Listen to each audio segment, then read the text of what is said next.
Hey, what's up guys, welcome back. You're watching for Tech. So I got the new incremental update for my Node 2 OS V11, but as I am rooted and twrp installed, I can't able to flash this update. Some users manually flash the update via twrp and they are facing no Wi-Fi and Bluetooth issue. So now don't worry rooted users with the twrp installed on their phone. Today I will show you the method by which you can directly flash the incremental update in a twrp without any issue. So without wasting any time, let's start the adventure. On a new adventure.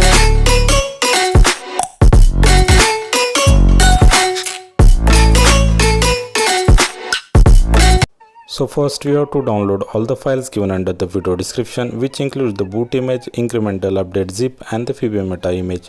Create the separate folder on your phone and keep them in one place so we can easily find and flash them in a twrp. First remove all the pin and the password set on your phone. Now if you are rooted and the twrp installed on your phone, then download and install the advanced reboot application from the Play Store. Open the app, give it the root permission and now click the reboot to recovery option in the application. Your phone will boot in a twrp. Now first step is to backup everything and keep that backup file in your PC by connecting the phone to the PC. It's helpful if something goes wrong, we can restore this Android backup file in the twrp. Now go back and click install. Locate our folder where we place all the files. Now click install image at the bottom and you will see the boot image and meta images file.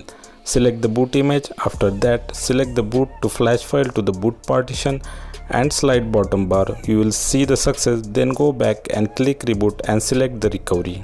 Your phone will be boot in a twrp. Now again click the install. Now select the update.zip file. It will take 1 minute to install. After successful installation, again click the install and now select the install image.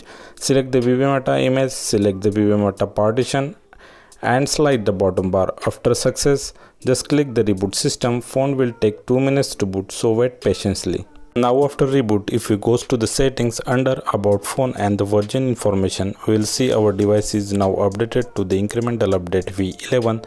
If we check the software update, it will also shows you our device is now on the latest update. So if we check the Wi-Fi and Bluetooth connections, both are working properly. They are detecting the devices and connecting them successfully. So that is for today friends. If my work helps you, please do like and share this video. Subscribe our channel, press the bell icon for the notification of our upcoming content. Thanks for watching. See you next time for the next adventure. Bye bye. On a new adventure.